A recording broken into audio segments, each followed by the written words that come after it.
제가 이제 전반적인 리더십에 대한 얘기를 좀 했는데 좀 이해는 가시나요? 예. 네, 자, 핵심 6가지 역량, 비전 공유하고 혁신을 추구하고 관계를 형성하고 그 다음에 신뢰를 구축하고 그 다음에 성과를 창출하고 그 다음에 인재를 양성하고 그렇죠? 이 6가지들을 그 중에 전부 다 잘할 수는 없겠죠. 그래도 리더는 반드시 이 6가지 중에 한두 가지는 분명하게 본인의 영향력 안에서 해 나가셔야 된다는 거고, 그래서 요즘에 이제 기업체에서 제일 많이 떠오르는 리더십이 뭐냐면 코칭이라고 합니다. 이제 그동안은 이제 상담도 하고 컨설팅도 하고 이제 멘토링을 했는데 지금 이제 대세 자체가 어디로 가고 있냐면 코칭이라고 이렇게 화두고요. 지금은 이제 모 기업들 또 지금 기업들이 이걸 드러내놓고 하지 않는 게 기업 내부적으로 이제 CEO나 임원들이나 팀원들에게 코칭 쪽으로 해서 사내 커뮤니케이션을 통해 가지고 성과를 창출하고 관계도 좋게 만들 뿐만 아니라 또 그 안에서 새로운 성과들이 나오고 있고 또 모든 조직이 또 어떻게 바뀌고 있냐면 예전에는 군대식 문화에서 한 명의 오너십이 그냥 뭐 일일 과장 다 글로 갔었는데 요즘은 어떻습니까? 모든 부서가 팀제로 다 바뀌었죠. 수평 조직하고 그 조직에서 모든 의사결정이 되게끔 만들어져 가고 있고 그런데 좀 안타깝지만 아직도 교회는 아직도 이렇게 탑다운 형태의 조직이 너무 많이 되어 있습니다.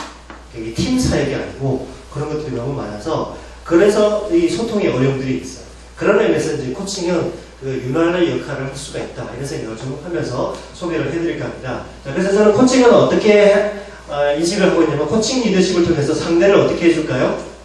챔피언 되게 해주고 코치가 챔피언이 되어서 나처럼 되라 이렇게 얘기하는 게 아니라 코칭은 뭐냐면 네가 챔피언 되고 싶지 그러면 그 챔피언 될 수 있도록 내가 도와줄게 이 개념이 이제 코칭이라고 보시면 됩니다. 자 한번 읽어보겠습니다. 우리 제일 젊은 우리 한번 큰 소리로 한번 읽어봐 주실까요?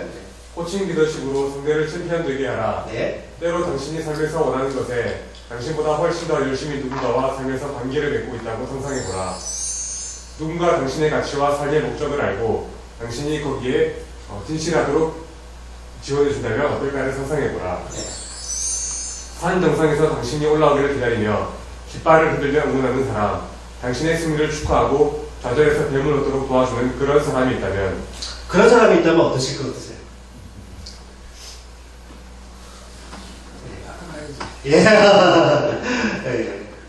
그런 사람이 있다면 정말 행복하지 않을까. 그렇죠? 그리고 내 주위에 있는 그런 리더들도 아마 떠오르실 거예요. 그동안 나를 그렇게 영향을 미쳤던 리더들도 아마 주위에 있으실 거예요.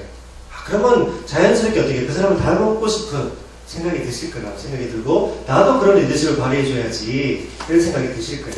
근데 힘 안 들이고 내가 억지로 끌고 가는 게 아니라 멘토가 되어가지고 억지로 멘토가 원하는 데까지 이 친구를 끌고 가는 게 아니라 너가 원하는 게 뭐냐 그걸 이루기 위해서 내가 도와줄게. 그래서 옆에서 막 응원해주는 거. 그래서 저는 코칭을 한마디로 하면 그걸 뭐냐면 응원이라고 얘기합니다. 자, 여러분 대표적인 코칭에서 사례가 뭐냐면 박지성이죠. 여러분 2002년 월드컵 때 박지성 선수를 히딩크가 발탁에 있을 때 많은 사람들이 뭐라 그랬습니까? 알지도 못하고 누군지도 모르는 애를 어떻게 국가대표팀으로 세우냐 이렇게 비난이 세도록 했습니다. 그렇죠? 그럼에도 히딩크는 어땠습니까? 5대 0 많은 평가전하면 맨날 지고 들어와도 꿋꿋하게 히딩크가 나가죠. 뭘 봤을까요? 박지성 안에 있는 가능성을 결국은 어떻게 됐습니까? 2000년 월드컵 때 뚜껑을 딱 열어보니까 우리는 1승이라도 했으면 좋겠다 그랬는데 어떻게 됐죠? 4강까지 가서 우리 4강 갔을 때는 어때요? 1분 가자 그랬습니다. 우승한다 해가지고 온 국민이 붉은 티 입고 그렇죠? 들썩들썩했죠. 그때 어머니 어떤 거였습니까? 대한민국 하면 어떻게 했죠? 시작. 대한민국. 그때 생각하면 또 이게 막 올라오시죠. 저는 그 생각하면 진짜 온 국민을 들썩이게 했던 그 한 명의 코치 히딩크가 있었다는 것이죠. 이 친구 이 히딩크가 이제 박지성에게 했던 말이 아주 유명한데요. 지체하고 힘들고 이렇게 부상당하고 있는 라카룸에 가서 박지성을 보고 통역사를 데리고 가서 하는 말이 야 너는 축구할 놈이 아니야 그러는 거예요. 왜요? 키도 작고 몸무게도 작게 나가고 맨날 축구하신 거 보면 부딪히면 어떻게 됩니까? 킥백 쓰러지잖아요. 그러니까 축구할 체력이 아니에요. 심지어는 뭐예요? 발도 뭡니까 발? 평범하잖아요. 축구할 놈이 아니야. 축구할 신체적인 조건이 전혀 아니야. 그러나 박지성은 뭐예요? 어릴 때부터 자기는 축구 선수가 되겠다는 꿈을 꾸고 유명한 그 꿈을 보고 그 안에 뭐를 봤을까? 열정을 본 거야. 그러니까 그 깡다구를 인정해주고 꿈과 깡다구를 인정해주고 너는 체력은 그렇지만 다른 축구할 수 있는 조건은 아니지만 너는 정신력 하나는 세계 최고다 이렇게 얘기해줘. 그 얘기를 듣고 박지성이 어떻게 됐을까? 자기를 믿어주고 자기를 인정해주는 히딩크루에서 목숨을 걸어줘. 실제로 그래서 어떻게 돼요? 2002년 월드컵 때 박지성이가 뜨게 되죠. 물론 그 안에는 어릴 때부터 어때요? 끊임없는 노력. 여러분 박지성 선수의 노트를 보시면 그 초등학교 때부터 축구 전략을 하고 생각하는 플레이를 했다는 거예요. 신체는 그랬지만 그런 것들이 쭉 쌓여와가지고 누구를 만나요? 코치를 만났더니 자기가 가지고 있는 능력에 아까 얘기한 팝콘처럼 변하게 되더라고요. 그래서 여러분 히딩크의 트레이드마크 어퍼컷 세레머니 아시죠? 근데 이것도 비결이 있습니다. 이거는 경기장 들어가서 이겨야 때만 나오는 게 아니라 이 사람은요 경기장 들어가기 전에 이미 이렇게 집어 던지고 이렇게 하고 있어요. 그러면서 전 축구 선수들에게 했던 얘기가 뭐냐면 뭘까? 축구는 경기에서 이기는 게 중요한 게 아니고 뭐라고 했을까요? 축구는 즐기는 거다. 패러다임 전환을 일으켜주는 거죠. 그래서 히딩크가 했던 큰 정책 중에 하나가 뭐냐면 선배 후배 간에 선배 후배라는 단어를 빼버린 거예요. 이름을 부르게 그랬어요. 그러니까 박지성이가 홍명보 보고 처음에 선배는 했겠죠. 근데 어때요? 야 명보야 이래야 돼. 그리고 밥도 같이 쓰게 만들어요. 선배 따로 후배 따로 밥도 따로 먹었거든요 옛날에는요. 근데 같이 쓰다가 먹이고 다음 뭘로 만들어요? 친구를 만들어버렸어요. 그러니까 경기장에서 야 명보야 지성아 이렇게 되는 거예요. 서로 커뮤니케이션이 어때요? 껄끄러움이 없는 것이죠. 그 비결이 있었습니다. 나중에 여러분 히딩크 관련된 책을 보시게 되면 정말 멋있는 그 리더십의 전략들이 다 나옵니다. 실제로 본인도. 그래서 그 경기장 들어가기 전에 어떻게 하냐면 자신이 한 10분 정도 어퍼컷 세레머니하고 다른 친구들도 한 골 넣었다 생각을 하고 들어가라게 하는 거예요. 기분을. 아까 했지만 우리 두뇌는 뭐예요? 진짜 가짜를 구분 못하니까. 한 골을 넣으면 박지성이 어떻게 세레머니 하던가요, 여러분? 이렇게 다 하자. 내가 한 골을 넣었다. 이렇게 세레머니 하지 않던가요? 한번 해보실래요? 내가 한 골을 넣었다. 이걸 어떻게 해요? 경기장 들어가기 1시간 전에 계속 이렇게 하고 있는 거예요. 한 골을 넣은 그 기본으로 경기장에 들어가니까 90분 동안 어떻게 돼요? 뒤집고 돌아다니는 거예요. 그러니까 축구 해설가가 박지성 관에다 페인트 칠을 하면 어떻게 된다고요? 온 운동장이 페인트 하고도 남는다는 거예요. 산소 탱크라고 얘기하죠. 왜냐하면 이미 한 골 넣은 기본으로 어때요? 축구를 즐기면서 들어가니까 신나는 거예요. 재밌는 거예요. 이기고 지고 관계가 없는 거예요. 지가 할 수 있는 기량은 어때요? 마음껏 하는 것이죠. 그리고 또 동료들도 서로 신뢰하니까 이름을 서로 이렇게 부르니까 그렇죠? 그리고 신뢰관계가 보니까 눈빛만 보면 이렇게 패스하고 저렇게 패스하고 어디로 가야 될지 다 알더라고요. 진짜. 이게 히딩크가 그 코치의 매직인 것이죠. 이것만 우리도 사실 리더들이 좀 잘 아신다면 상대의 잠재력과 가능성을 끄집어내가지고 그것을 팀끼리 한 팀이 되고 한 마음이 되게끔만 만들어준다면 어느 팀이 돼요. 그러니까 여러분 히딩크가 맞는 팀마다 다 어떻습니까? 빌빌대다가 성과를 냈죠. 탁월한 문제죠. 그래서 여러분들 한번 해보실까요? 포켓스를 했죠. 왼손 위로 올리고 있죠. 오른손 밑으로. 왼손을 내리면서 동시에 오른손 올라갈 때 소리가 날 것 같습니까? 안 날 것 같습니까? 나겠죠? 오, 예! 이렇게 하면 돼요. 한번 같이 해보시겠습니다. 준비하죠. 시작! 오, 예스! 이렇게. 제가 기업에는 한 30분 동안 이것만 합니다. 그럼 땀이 얼마나 나고요. 내가 뭔가 꿈꾸는 게 이루어졌다 생각해보세요. 그 기분으로 현재를 사는 거예요. 그러면 그 친구는 어때요? 열정이 일어나고요. 그걸 6개월 걸린다면 한 달 만에도 끝낼 수 있는 겁니다. 그 정신으로. 목표가 분명하니까 열정이 일어나는데 목표가 분명하지 않으니까요. 지진부진하고 계속 딜레이 시키고요. 성과가 없는 거예요. 하다가 보니까 지루해지니까 이제 포기해버리죠. 그럼 목표가 분명하고 내 안에 열정이 있고 이미 이루어졌다고 생각이 들면 마치 그것이 이루어진 것처럼 우리가 마치 천국에 들어가 있는 것 생각하면 우리 목숨 별로 중요하지 않은 거예요. 여러분 바울이 그냥 그런 얘기 한 게 아니죠. 내가 목숨이 하는 게 많이 뭐 있더라. 초기와 같이 읽을 수 있는 건 이미 천국을 봤잖아요. 가야 될 번역이 분명한데 뭐가 아까우냐. 분명히 그렇게 나오는 거예요. 그래서 우리들도 우리의 사람도 내 인생을 끝나기 전에 내가 분명히 하나님에서 이루고 싶은 꿈과 비전이 있고 하나님이 기뻐하시는 그것이라면, 하나님의 영광을 위한 그것이라면 그게 확실하게 정해진다면 어떨까요? 자기 목숨 시간을 아끼지 말아도 아끼지겠죠. 집중해야 되게 집중하겠죠. 저 청년들에게 이걸 요구합니다. 네가 그걸 분명히 세워야지 되지 뭐 결혼 잘하고 돈 잘하고 안정되고 이런 거 가지고 그런 거 가지고 지금 고민할 때가 아니라는 거죠. 네, 그래서 저는 이제 코칭을 통해서 그런 것들을 이제 청년들하고 또 특히 CEO분들하고 얘기해도 사업에서 돈 많이 버는 게 중요한 게 아니고 그걸로 해서 어떻게 기여하시겠느냐 이쪽으로 생각을 해보라고 하십니다. 그러면 본인이 어떨까요? 그 사업에 대한 의미가 있고 보람이 있고 그걸 잘하기 위해서는 어떤 인재를 데리고 와야 되고 또 조직을 어떻게 만들 것인가에 대한 코칭을 하게 되면 이 CEO분들이 이게 그동안 생각했던 건 완전히 달랐어요. 맨날 매출이 수치 얼마 달성해 이것만 생각하시다가 그걸 생각하시니까요. 사람이 좋아지시는 거예요. 그 직원을 대하는 태도가 어떻게 됐을까요? 완전히 달라지는 것이죠. 자, 그래서 코칭에 대해서 좀 말씀을 드리겠는데 기적을 불러일으키는 단어가 4가지가 돼요. 잠상기가. 잠은 뭘까요? 쿨쿨 자는 잠이 아니고 잠은 잠재력.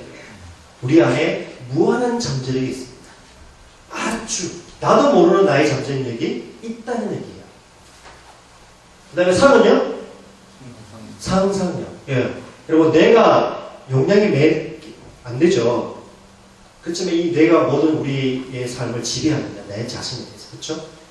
근데 이 뇌는 참 감사하게도 하나님의 무한한 상상력을 할 수 있게끔 만들어주셨죠. 호황되고 좀 황당하다 할지라도 그런 것들을 꼬아야 된다는 것이죠. 생각은. 그래서 여러분 생각 좀 하고 살아라 하는 얘기가 거기서 나오는 거예요. 내가 뭐 그냥 뭡니까 전시호가 아니잖아요. 상상을 해야 되죠. 그래서 뭐 여러분 우리가 흔히 하는 얘기로 우리가 평생을 살면서 내 몇 프로도 못 산다고 하죠. 쓰지 못하고 죽는다고 그러지 않습니까? 그러니까 성경에 보면 계속 보면 생각해라. 그런 얘기가 나옵니다. 자, 그 다음에 기는 기회를 얘기합니다. 기회는 여러분 opportunity 주어지는 걸까요? 만들어야 하는 걸까요? 기회 만들어야. 기회는 물론 이제 우연찮게 찾아올 수도 있지만 내가 준비하면 그 기회는 어때요? 오게 됩니다. 근데 왔을 때 준비한 사람만이 그것이 기회인 줄 알지 준비하지 않은 사람은 어떻게 해요? 그게 기회가 왔는데도 이게 기회인지 아닌지 모른다는 것이죠. 그래서 기회를 만들고 그 다음에 가는요? 마지막 가능성. 1%의 가능성만 있다 하더라도 그 사람은 살아갈 의미가 있고 가치가 있는 것입니다. 99% 필요 없는 걸 가지고 고민하지 않는다는 거예요. 내게 있는 1%만 가지고도 그게 목숨 걸면 안 돼요. 그래서 여러분 아무리 어둠이 몰려와도 조그마한 촛불 하나를 감당을 못합니다. 어둠은. 그렇죠. 그리고 또 큰 산도 여러분 큰 불이 태어나요? 작은 불씨 안에가 큰 산을 태우죠. 왜 그럴까요? 바람을 타고.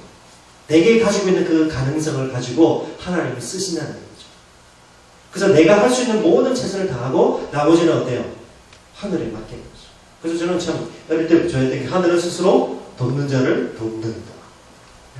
하나님도 뭔가 도와줄 구석이 있어야 되죠. 그 구석이 뭐예요? 가능성에 목숨 거는 거죠. 자기 자신에게 있는 거 가지고 하나님께 기도하는 그 사람. 그러면 우리의 한계를 넘어서 우리의 능력을 넘어서 내 생각을 초월해서 역사하시는 그분하고 합쳐지는 것 같아요. 엄청난 일들이 일어납니다.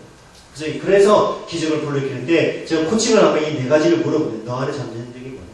네가 상상할 수 있는데 한번 상상해봐봐. 너에게 어떤 기회가 왔으면 좋겠어. 그렇죠? 너에게는 어떤 가능성이 있니? 이런 질문들을 많이 한다는 것이죠. 그러면 자기 내면에 들어가서 자기 안에 있는 것들을 끄집어내기 시작하는데요. 진짜가 나오시죠. 아마 시골에 가서 보시면 마중물 하는 거 있죠. 펌프질. 옛날에 펌프질 다 해보신 세대실 텐데 그냥 펌프질하고 이 물이 나옵니까? 안 나옵니까? 안 나오죠. 어떻게 해야지 이 물이 나오죠? 네, 물 한 바가지 이어야 되잖아요. 그걸 마중물이라고 해요. 그 지하수에 있는 깊이 있는 물을 퍼올리기 위해서는 그냥 해서 되는 게 아니라 억지로 해서 되는 게 아니라 야단쳐서 되는 게 아니라 충고해서 되는 게 아니라 어때요? 얼른 이렇게 마중물을 집어넣었어요. 그게 코치가 해주는 역할이다. 지 안에 이미 있어요. 근데 이걸 끄집어내지를 못하니까 옆에서 조금 코치해주고 도와주고 응원해주고 지지해주고 이렇게 하는 것이다 하는 것이죠. 자, 그래서 여러분 이 도토리 안에 큰 나무가 될 수 있는 가능성이 있을까요, 없을까요? 생명력이 있을까요, 없을까요? 그 자원이 있을까요, 없을까요? 있겠죠. 그게 뭐예요? 태양빛을 받고 양분을 받고 거름을 먹고 계속해서 이렇게 자라면 어때요? 큰 아름다운 떡갈나무가 됩니까, 안 됩니까? 되죠. 그래서 코치는 항상 상대를 바라볼 때 어떻게 바라보야 되느냐? 이 친구가 제대로 태양빛을 만나고 물을 먹고 거름을 만나기만 한다면 어떻게 돼요? 저렇게 큰 아름다운 큰 끝갈나무가 될 것이라고 그렇게 어떻게 보아주는 거예요. 예수님이 사실 우리를 볼 때, 하나님이 우리를 보실 때 그랬겠죠. 참 한심한 인간들. 내가 얘네들을 위해서 십자가 져야 돼, 말아야 돼. 고민하셨을까요? 안 했을까요? 일치에 고민도 안 하시고 오셨어. 왜냐하면 우리에게 가능성이 있다. 왜냐하면 하나님이 성부와 성자 성령의 하나님이 우리를 만드실 때 어떻게 해요? 자기 형상대로 만들었기 때문에. 결코 포기할 수 없는 것이죠. 그러니까 주저함이 없이 하늘을 박차시고 내려와 십자가를 자기 스스로 지시면서 대단하죠. 사랑이시죠. 그래서 참 우리를 하나님이 그렇게 봐주시는 것이 저는 그때 얼마나 감동을 했는지. 저 같은 사람도 맨날 부모한테 반항하고 사회에 맨날 딴지 걸고 데모하려고 했던 그 사람. 그러면서 맨날 저는 어떻게 해야 되냐면 다른 사람 다 죽여야 된다 그랬거든요. 정부 다 강압해야 되고 사람 다 죽여. 그때 제가 사회주의 이데올로기 고등학교 중학교 때 그때 이제 운동권에 출신에 있는 선배들이 책 100권씩 안 내면 빠따라 치고 그랬어요. 그 사람 공산권 운동권 출신은 학습력이 최고입니다. 조직력. 정조직이라고 그러잖아요. 학습력. 진짜. 그러니까 걔네들하고 얘기하면 여러분 뭐 기독교인이나 누구든 얘기하면 사상적인 얘기하고 이론적인 얘기하면요 아무도 못 깨닫습니다. 당해낼 사람이 없어요. 그래서 저는 안 믿는 애들도 막 그래가지고 오히려 교회 교회 안 다니게 만들고 막 그랬었는데요. 나중에 하나님 그렇지 다 해결했습니다. 자, 그래서 우리 안에 있는 큰 뜻가마가 될 수 있다, 큰 제목이 될 수 있다는 걸 보시면서 그렇게 바라봐주는 시선만 가져도 코치로서 아주 유능한 자원이 되는 것이죠. 자, 코칭의 개념을 좀 보겠는데요. 여러분 토끼와 거북이 얘기하시죠? 원전이 어떻게 되냐면 토끼와 거북이가 경주해가지고 누가 이기죠? 거북이가 이기죠. 근데 이 얘기에 비하인드 스토리가 있습니다. 어떤 얘기냐면 토끼와 거북이가 베스트 프렌드, 베프. 흔히 얘기하는 절친한 친구죠. 좋은 친구인데 한 일주일 전부터 거북이가 시름시름 앓고 삶의 어역도 한숨 푹 부시고 인상 팍 기리고 다니고 그러는 거예요. 그 모습을 보니까 토끼가 어땠을까요? 아, 이 친구 이대로 냈더니 큰일 나겠다 싶은 거예요. 여러분들도 그러시죠? 주위에 친구들 보시면 그런 안쓰러운 마음이 드시잖아요. 아, 잘못하면 친구 하나 잃겠다 싶은 거예요. 그래서 밤새 토끼가 생각해보니 어떻게 해야 이 친구 거북이를 갖다가 다시 원기를 시키고 삶의 여유를 좀 줄까 해서 나온 아이디어가 뭐냐면 경기를 해서 얘를 이기게 해주면 얘가 좋아지지 않다. 그건 뭐냐면 토끼의 자존심을 안 건드리고, 그렇죠? 니는 맨날 그 이상지기고 다녀 이런 얘기 안 하고 자존심 안 건드리면서 할 수 있는 게 했는데 거북이가 처음에는 아 귀찮다, 짜증난다, 싫다 이렇게 하다가 계속 토끼가 얘기하니까 어때요? 그래도 친구가 연구하니까 그래 네가 얘기하니까 그래 해줄게 해가지고 경기해가지고 시작이 되는데 토끼가 어떻게 돼? 중턱에 올라가면 자죠. 근데 실제 잘까 안 잘까요? 안 자요. 거북이가 오나 다 보고 자는 착각하면서 근데 옆에 거북이 지나가면 어때요? 그래 빨리 올라가 빨리 올라가. 근데 자는 척하는 거죠. 그때 거북이는 어땠을까요? 아, 이 인간이 자네? 이때나 싶어가지고 이제 꼭대기에 올라가가지고 결국 깃발을 꽂고 야 내가 토끼를 이겼다 이렇게 되는 거예요. 그 모습을 보고 아, 이 토끼가 어떻게 했을까요? 캐지를 부르고 아 이제 친구가 너무 살렸구나 싶은 거예요. 이게 이제 토끼의 코칭 이야기. 재밌지? 그래서 생각하기를 여러분 제가 볼 때 내 주위에 있는 친구를 자존심 상하지 않으면서도 그 친구가 새롭게 의욕을 가질 수 있고 동기부여하기 위해서 이 토끼와 같은 코치가 되면 어떨까 이런 생각을 해봐서 제가 이 얘기를 좀 드립니다. 그래서 여러분 주위에 많은 토끼들이 있을 수 있어요. 나를 지금까지 있게 하는. 그렇죠? 그렇죠. 뭐 물질적으로나 정신적으로나 아니면 여러 가지 마음적으로나 도와주는 토끼들이 있을 거예요. 근데 제가 요구하고 싶은 거는 이제는 여러분들이 그런 토끼가 되어서 많이 지쳐있는 그런 옆에 있는 거북이들에게 그쵸? 자존심을 안 상하면서 펄떡이 팝콘처럼 막 일어날 수 있게끔 도와주신다면 어떨까? 이런 생각을 좀 해보는 것이죠.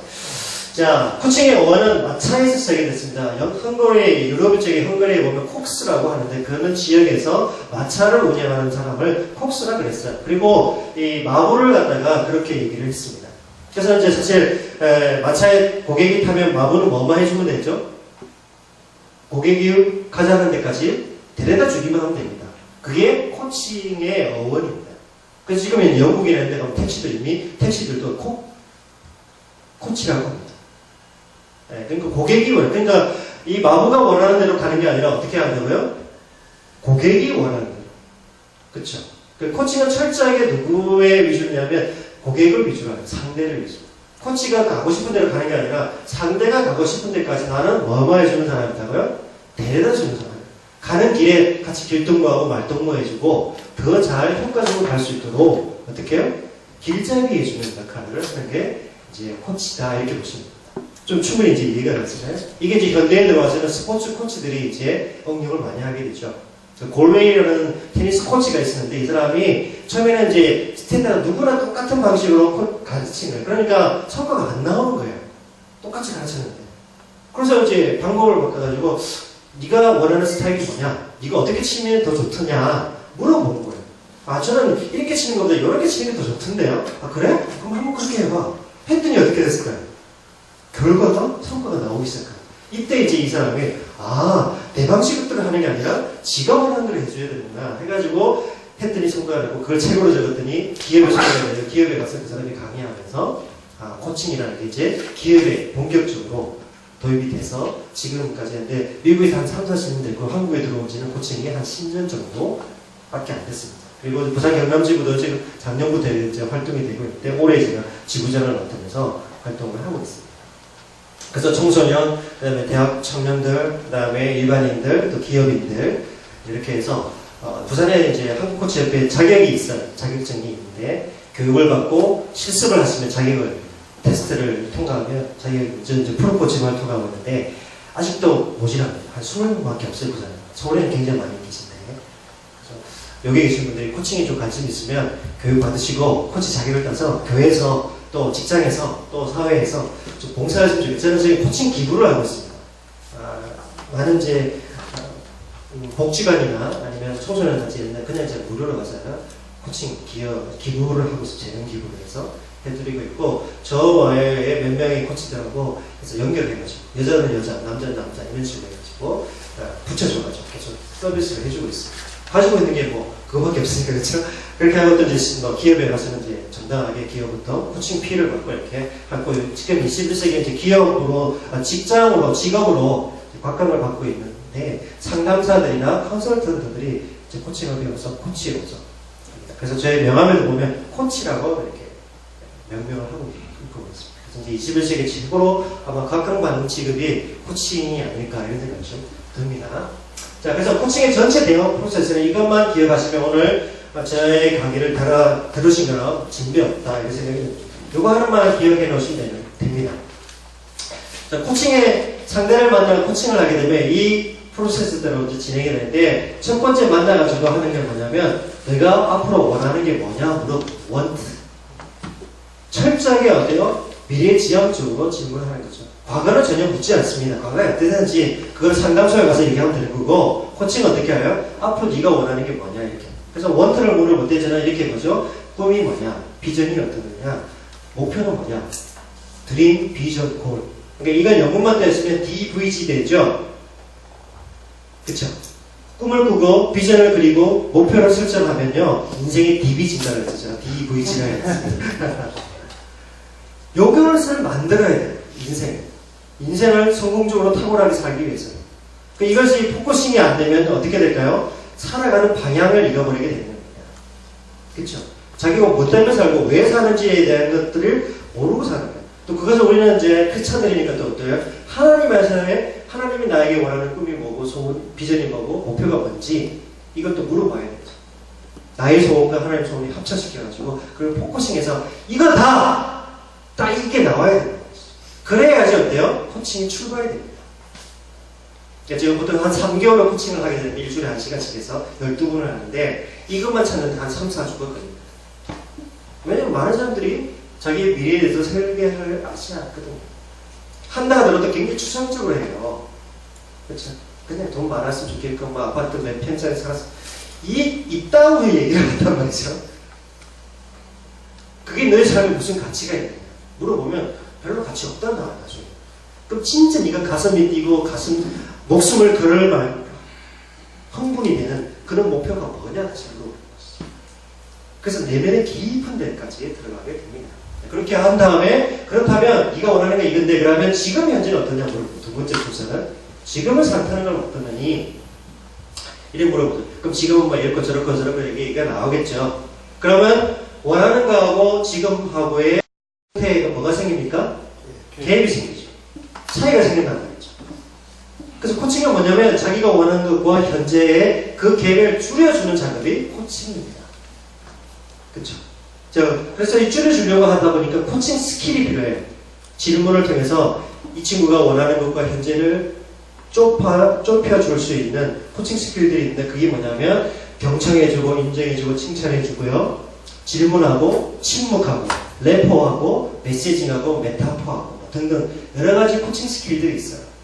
그래서 한 20시간 교육을 받았으면 이제 이런 거 다 실습을 할 수 있는데 제일 중요한 거는 코치가 가져야 될 거는 상대가 얘기하는 걸 어떻게 해요? 들어줘요. 하나님께서 우리에게 귀 두 개, 입 하나 만든 이유가 있답니다. 뭘까요? 네, 잘 먼저 듣고 그쵸, 주의 깊게 듣고 그 다음에 말을 하라는 것이죠. 대화의 원칙도 마찬가지예요. 내가 하고 싶은 얘기를 먼저 하는 게 아니라 먼저 상대 얘기를 듣고 그 다음에 이해한 다음에 내가 하고 싶은 얘기를 하는 거. 이게 대화 순서랍니다. 그럼 성경에도 보면 개혁적 건데 귀 있는 자는 어떻게 해요? 들어라 하지 말아라 얘기하지 않는다. 계속 들어라 얘기해요. 잘 들어도 어때요? 잘 듣지 못하는. 그래서 코칭 훈련을 했을 때, 코칭 훈련을 저도 할 때가 제일 안 되는 게 상대가 얘기했던 걸 제대로 듣고 있는지 제가 테스트 해보면 제가 제대로 안 듣고 있다. 여러분들 아마 누군가 대화하실 때 내가 얘기하는 걸 이 사람이 제대로 이해하고 있고 듣고 있는지 파악을 해보시면요. 어떻습니까? 제대로 파악 못하는 사람이 거의 대부분이실 거예요.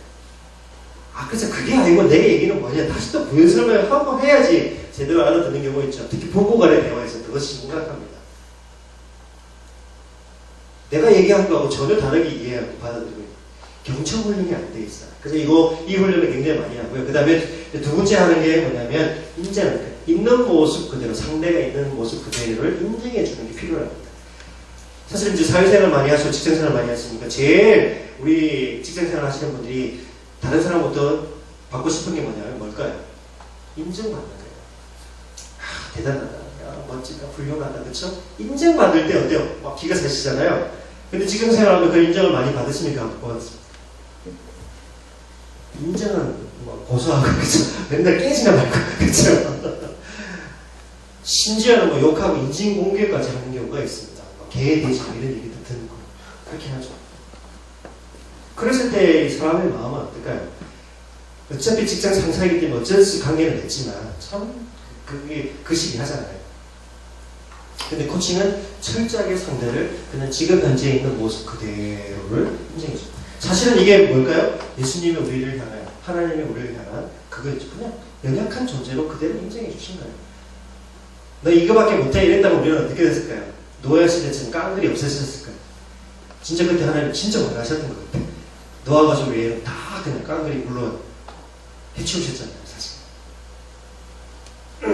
근데 지금 신약사회에서 우리 하나님이 참 오래 참으시는 게 너무 감사하기도 하고 그렇습니다. 어쨌든 그렇게 하고 그 다음에 질문. 그래서 코칭의 이제 백미가 뭐냐면 적절한 질문을 잘 해줘야 돼요. 질문을 할 때 닫힌 질문이라는 게 있어요. yes, no 이런 질문. 그렇죠? 단답식의 질문. 뭐 밥 먹었니? 밥 먹었니? 고향이 어디야? 뭐 이런 식의. 이런 거 정답이 하나밖에 없는 거 있죠. 이런 질문을 하면 안 되고 어떻게 해요? 사고를 할 수 있는 질문을 해줘요. 네가 앞으로 어떻게 살면 너의 인생이 의미가 있겠니? 뭐 이런 질문들. 그럼 어때요? 적답이 됩니까? 안 나옵니까? 안 나오죠. 생각을 해야지만 답이 나오는 질문들을 해준다는 것입니다. 근데 우리는 일상적인 질문이 어때요? 뭐 했냐 안 했냐?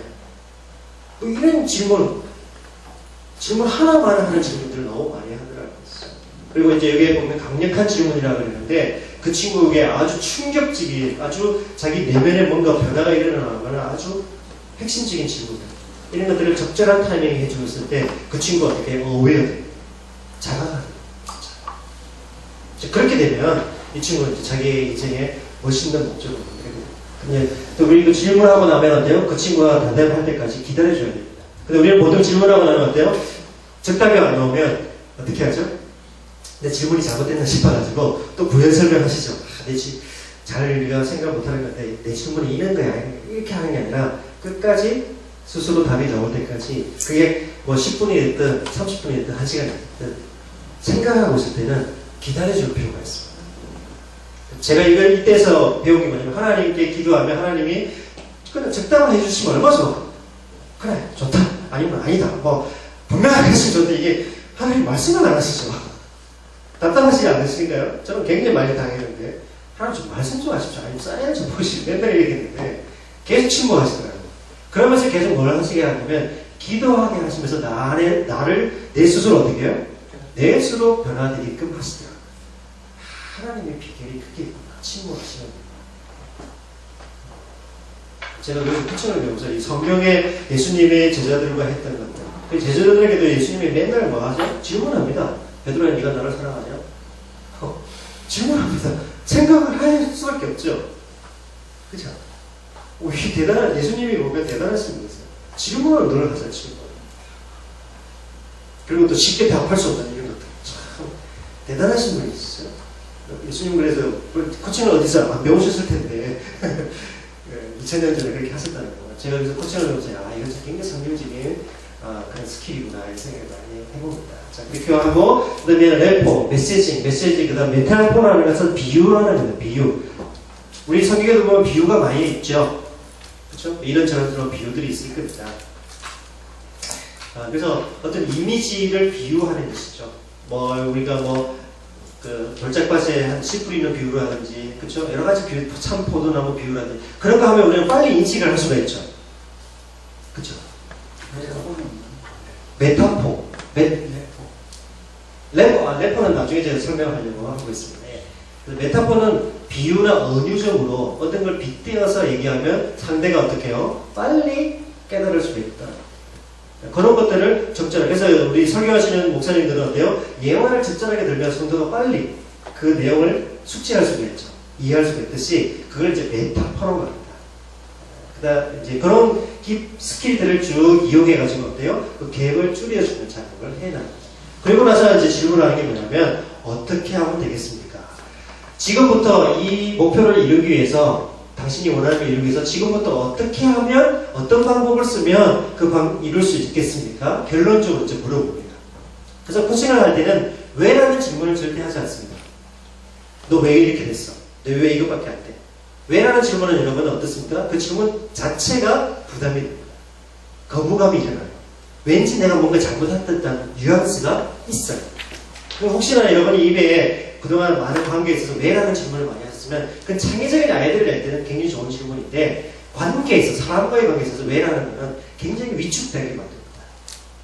그 단어를 어떻게 바꿀까요? how라는 단어를 바꿨어요. 어떻게 하면 이 상황을 더 좋게 만들 수 있을까?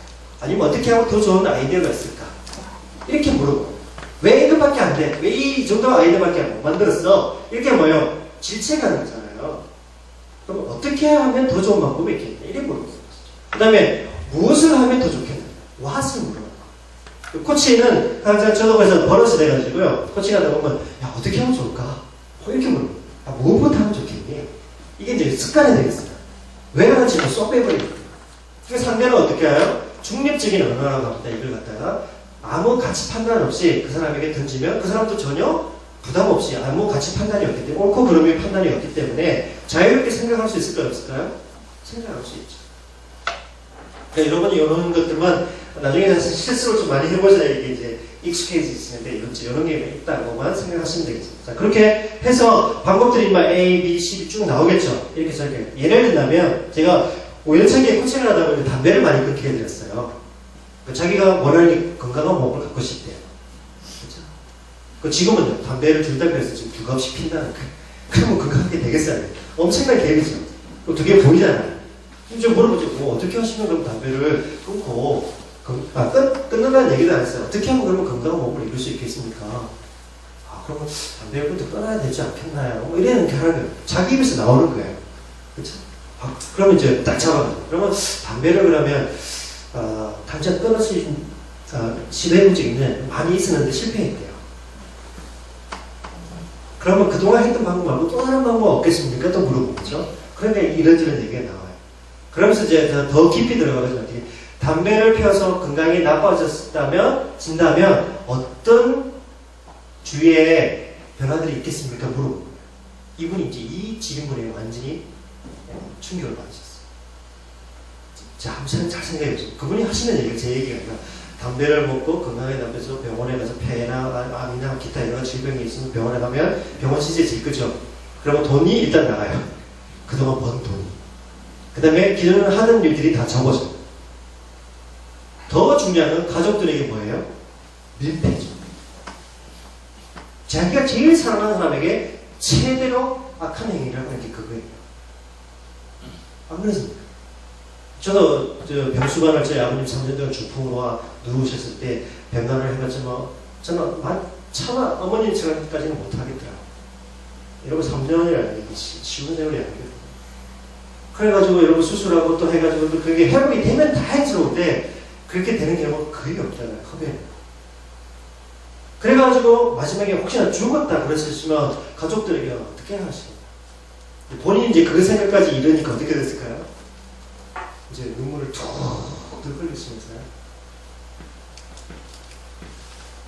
몸에도 안 좋은 걸 내가 돈 주고 그걸 맨날 피고 또 가족들에게 간접 훈련시켜가지고 가족들을 맨날 가해 그렇게 하는 모습들이 막 떠오르는 거 아니는 거예요. 또 실제로 얘가 내 몸은 망가지만 나만 끝나면 좋다는 거예요. 왜? 자기 좋아서 하는 거니까요. 괜찮아요. 저는 이거 안 말리거든요. 자기 좋아서 하는 거니까 좋으신데 그걸로 끝나면 좋다는 거예요. 깨끗하게 잘 가는 거죠. 근데 관계하는 사람들이 어때요? 자기 제일 사랑하는 사람들에게 악행을 해야 하는 거죠. 민폐죠. 그게 어떻게 하면 되겠냐고 저한테 물을 게 아니고 당신.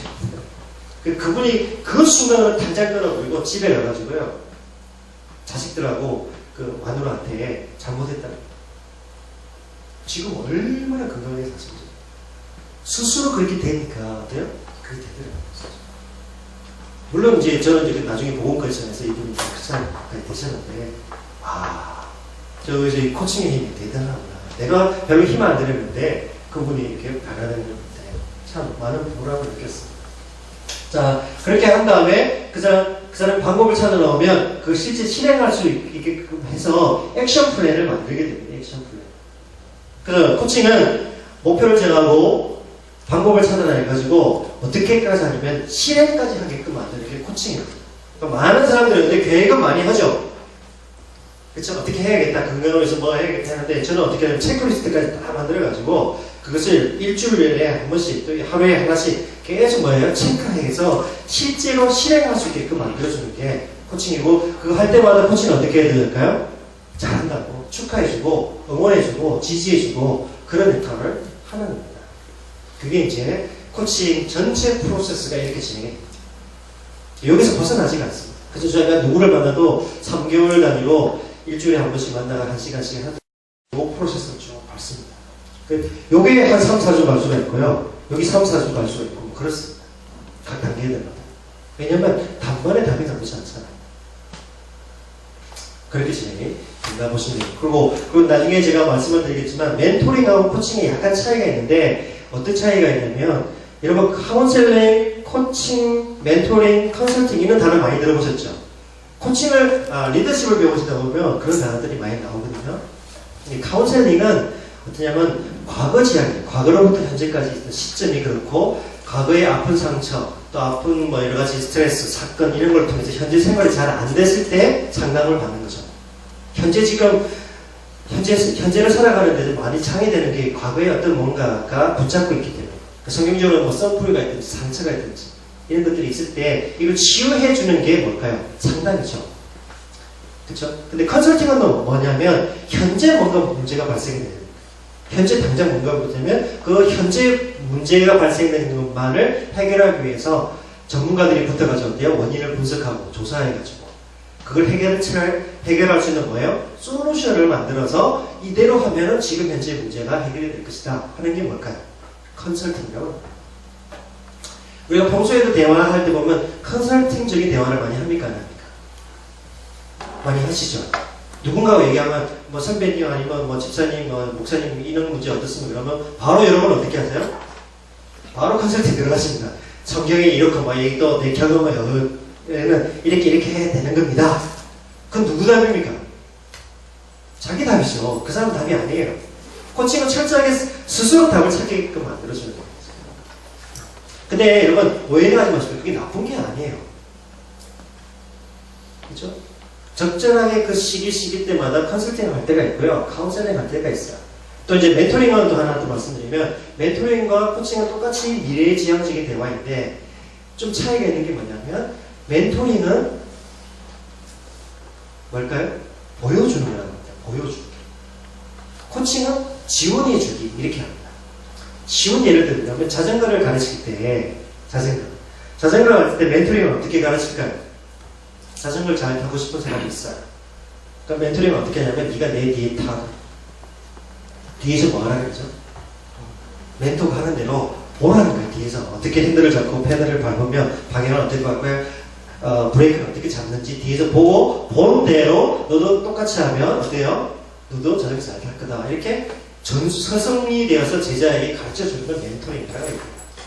그쵸? 근데 코치가 어떻게 하냐면 네가 앞에 타 그래요. 그 뒤에서 뭐 해주겠다는 거죠? 코치는? 예, 지지해주겠다. 잡아주겠다. 그래서 여기서 알 수 있는 것은 뭐냐면 코칭은 상대가 할 수 있다는 전제를 줍니다.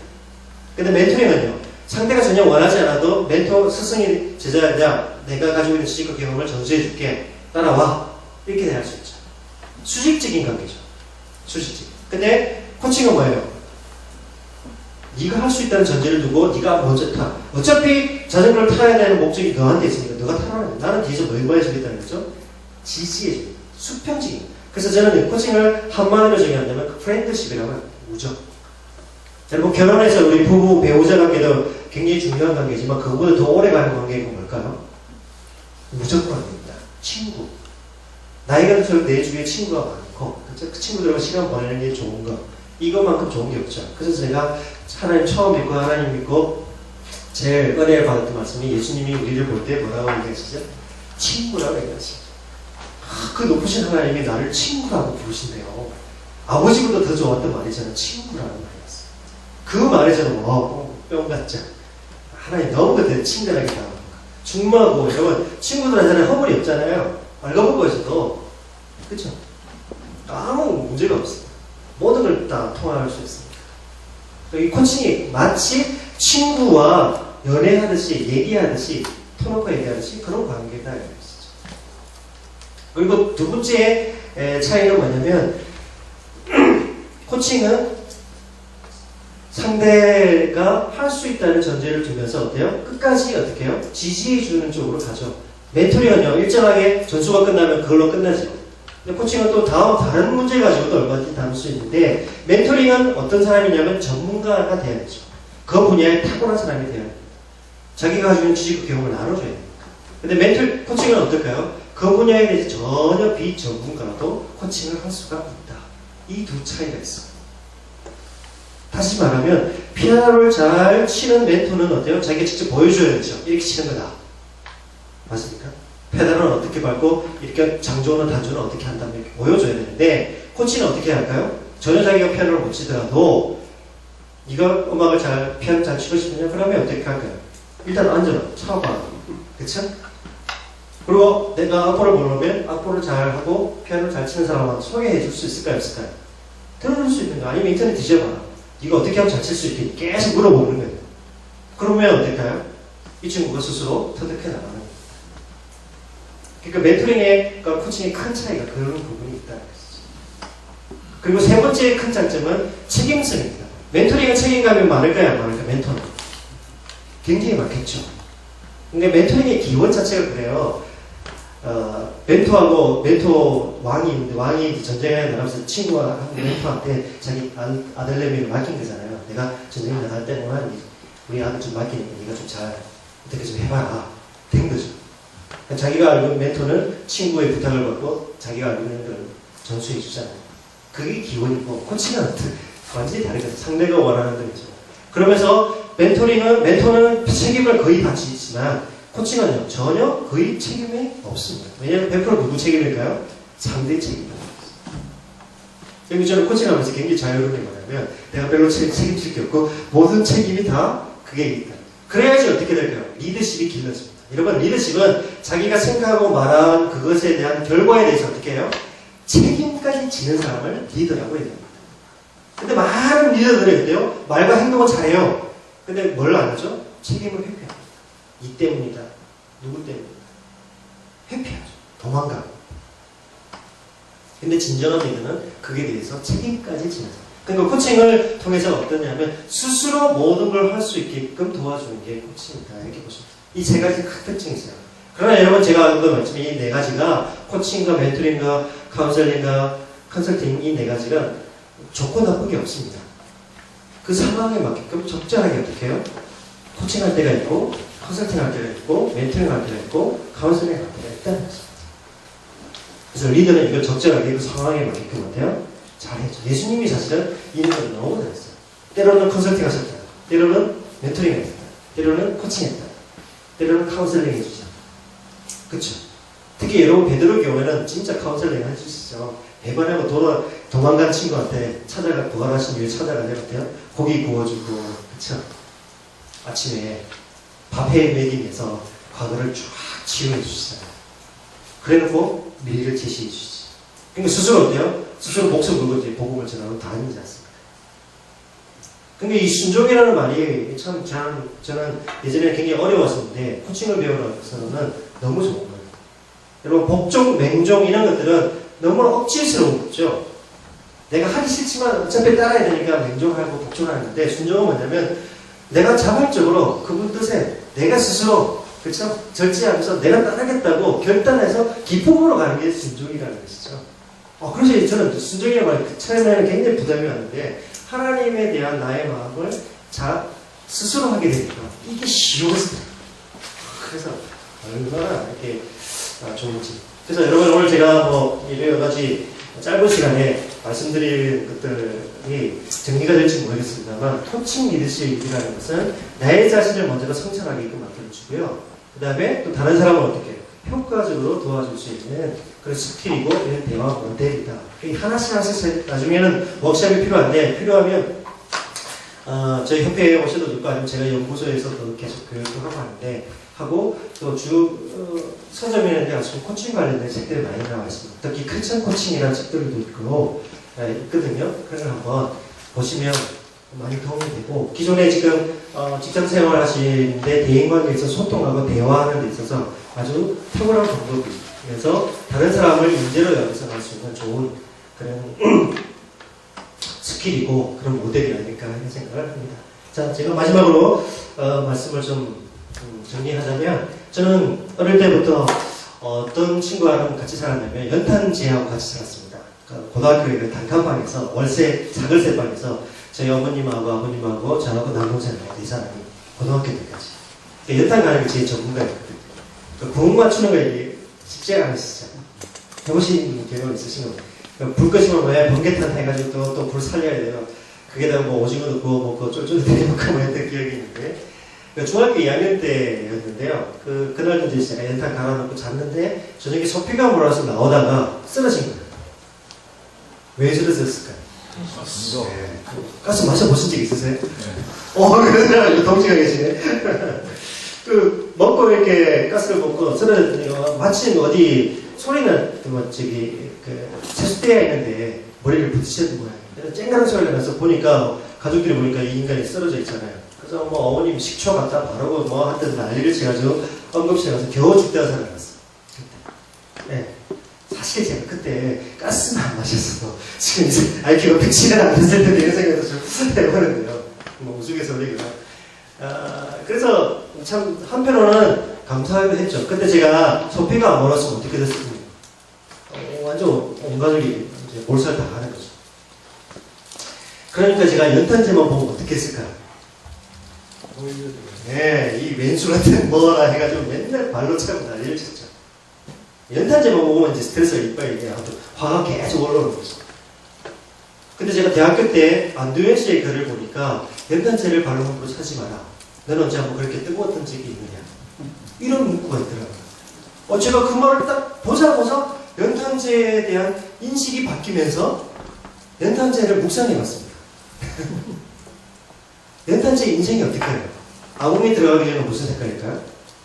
검은색. 들어가면 붉은색. 아침이 되면 하얀색. 자기의 온몸을 불태우면서 반나절을 인생을 사는데 검은 몸이 붉게 만들어지고 다른 사람을 따뜻하게 만들어주면서 그쵸? 누군가를 위해서 자기 몸을 불사를 베풀어. 그 다음에 아침에 하얀색에서 아무도 쳐다보지 않는 게 쓰레기통에 가는 그런 인생인데 그걸 묵상하는 가운데 제가 연탄재 인생이야말로 최고의 인생이 아닐까. 자기의 삶을 베풀어가고 간다 이거죠. 그러면서 제가 갑자기 생각해요. 내가 연탄재보다 못한 인생을 살고 있구나. 이런 생각이 들어요. 나는 그렇게 치열하게 살고 있을까? 내가 가지고 있는 걸 모든 걸 다 짜내고 다 활용해가지고 지금 내가 살고 있는가? 내가 이렇게 시간을 사용해도 되겠는가? 내가 하나님을 믿는데 이렇게밖에 뜻미진하게 믿으면 되겠는가? 등등. 그래서 그때 제가 이 연탄재를 멘토로 모시고 코치로 모시면서 내 인생의 스승으로 모시게 됐습니다. 그래서 제가 그 감정이 다운되고 신앙이 다운을 갈 때마다 연탄재를 떠올립니다. 하나님 안에서 하나님이 내게 주신 뭔가가 있을 텐데 그걸 짧은 인생일 텐데 다 쓰고 가도 시원찮을 판에 지금 낭비하고 있으면 안 된다. 제가 청년들에게 이런 얘기 많이 하거든요. 그래서 어차피 여러분들 지금 있는 직장 뭐 좋던실던 계속해서 지금 근무하고 계시다면 그 안에서 내가 할 수 있는 끼와 재능과 또 능력, 그렇죠? 리더십에 갖는 이런 것들을 계속해서 개발하셔서 나를 통해서 이런 것들이 번져나가고 또 내가 소모됨으로 말하면 다른 사람이 더 활성화될 수 있다면 에너지업이 될 수 있고 좋은 역량이 되고 당신 때문에 내가 지금 있다 이런 얘기를 들을 수 있다면 또 당신의 도움으로 당신의 응원으로 내가 지금까지 이렇게 성장했다 이런 얘기를 들을 수 있는 사람을 많이 만들어갈 수 있다면 정말 멋진 삶을 살아가는 게 아닐까. 그런 의미에서 그런 멋진 토끼와 같은 코치가 되시기를 바라면서 제 강의를 오늘 마치도록 하겠습니다. 들어주신 여러분 대단히 감사합니다.